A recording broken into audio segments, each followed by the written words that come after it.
안녕하십니까, 리뷰머신입니다. 오늘 제가 리뷰가 뭐냐, 바로 샤오미의 새로운 가성비 태블릿 홍미 패드입니다. 짜잔! 가장 먼저 스펙부터 알아보도록 할게요. CPU 미디어텍의 헬리오 G99가 들어가 있습니다. 지금 이렇게 움직이만 봐도 알 수 있듯이 그렇게 고사양 CPU는 아니고 중저가 AP가 들어가 있습니다. 램 4기가 플러스 2기가인데요 이런 표기법 되게 특이하죠. 미 UI를 쓰고 있는 제품들은 보통 이런 표기법을 쓰는데 6기가는 아니고 원래 4기가 램이 들어가 있는데 여기는 용량 자체를 2기가를 끌어서 램으로 활용할 수 있는 램 스왑 기능을 쓰고 있습니다. 보통 맥북 같은 노트북들이 램이 부족할 때 이렇게 SSD 용량을 갖다 쓰는 경우가 있는데요, 샤오미나 화웨이 같은 중국 스마트폰들이 보통 이런 식으로 램 스왑을 활용해서 저가를 유지하기 위해서 물리적으로는 램을 4기가밖에 못 넣지만 기술로 이걸 극복해내는 가성비의 극치 기술이라고 할 수 있겠습니다. 용량 128기가, 카메라 후면 800만원 쓰고 전면은 정보가 없습니다. 왜 정보가 없냐? 오늘 사실 가격 정보도 없는데요, 그런 이유가 있습니다. 아직 출시되지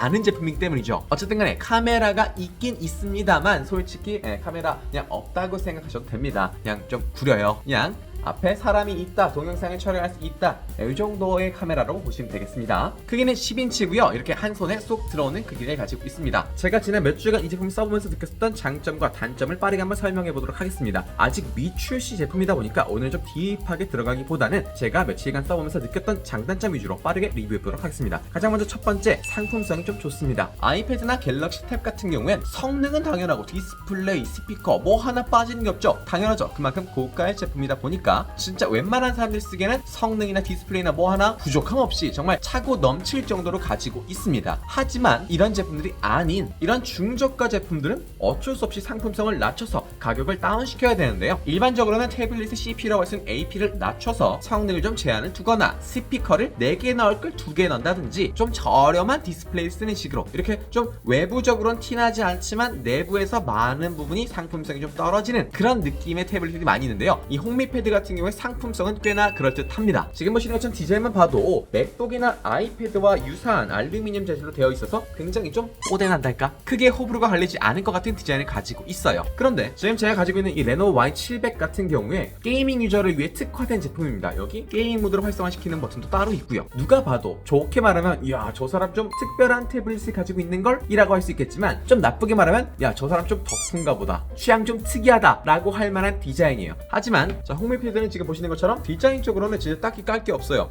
굉장히 예쁩니다. 특히 옆면 보면 아이패드랑 비슷해요. 굉장히 깔끔하고 유려한 디자인을 가지고 있어요. 예쁘죠? 너무 예뻐. USB-C 타입으로 충전되고 이렇게 듀얼 스피커가 아닌 쿼드 스피커. 어우 좋아요. 그리고 10인치의 대화면을 가졌지만 하루 종일 들고 다니도 무겁지 않을 만한 가벼운 무게를 가지고 있습니다. 그리고 디스플레이 1440p 활성화된 거 보이시죠? 2510-1440 QHD 화질을 지원합니다. 이렇게 지금 보시는 것처럼 화질이 저하된다거나 뭐 하는 거는 전혀 보이지 않고요.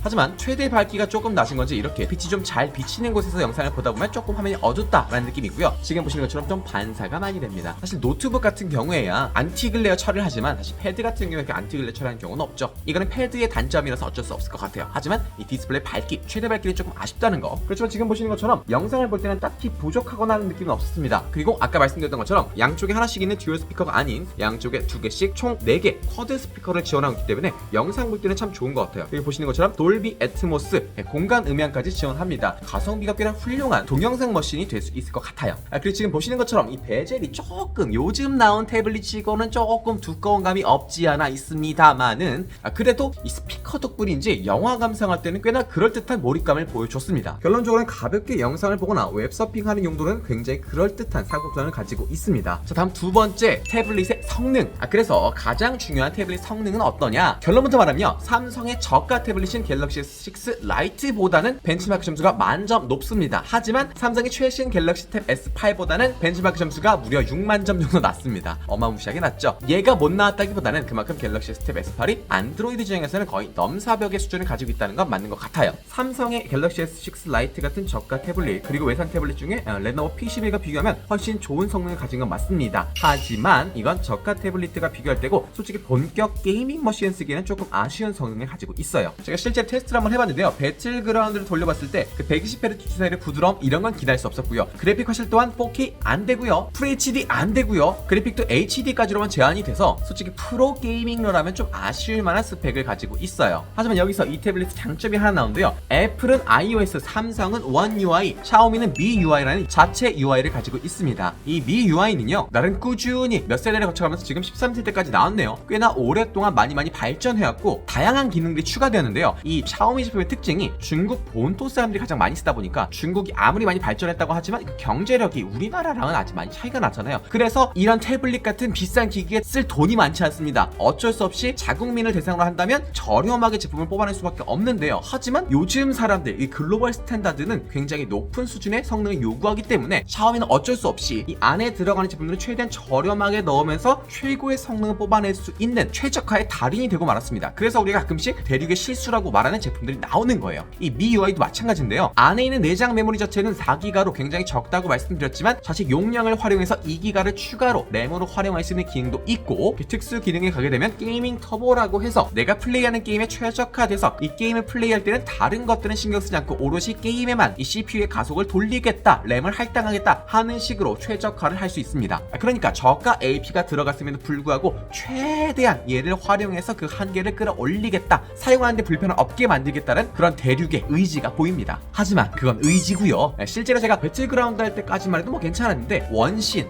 사실 그 태블릿이나 스마트폰의 성능을 바로 체험해볼 수 있는 원신 한번 돌려봤을 때 어땠냐?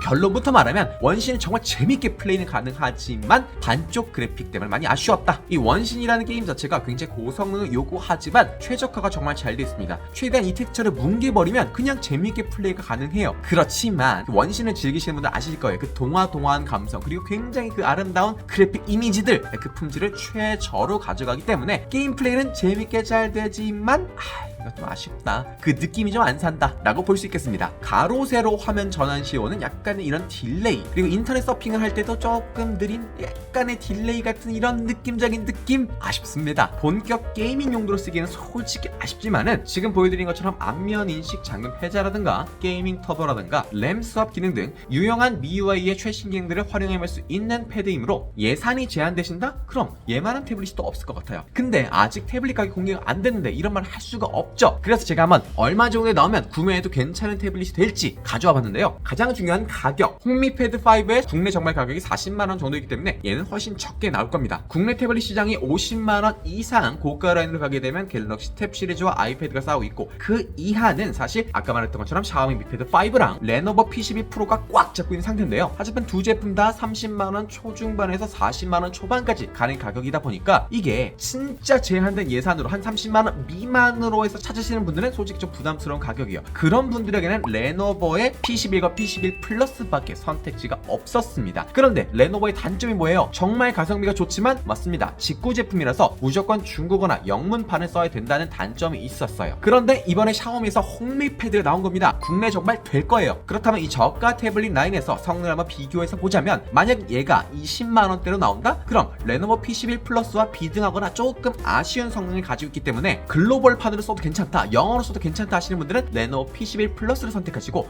나는 무조건 한글화가 돼 있어야 된다, 최저가가 필요하다 하시는 분들은 이 샤오미의 홍미 패드를 선택하시면 좋을 것 같습니다. 그런데 만약에 얘가 20만원대가 아니라 10만원대 레노버 P11과 비교할 수 있게 나온다? 그럼 무조건 얘 사야죠. 무조건이죠, 무조건. 샤오미 제품은 항상 가성비를 좀 놀라게 하는데요. 이번 제품의 가격이 공개돼야 놀라거나 실망하거나 둘 중 하나가 될 것 같습니다. 제가 이 영상을 공개할 때쯤은 이제 광고주가 가격 이렇게 나왔으니까 공개해주세요 라고 할 텐데, 그때 가서 댓글로 자세한 가격과 제 반응 남기도록 하겠습니다. 그럼 오늘 리뷰는 여기까지 하겠습니다. 안녕!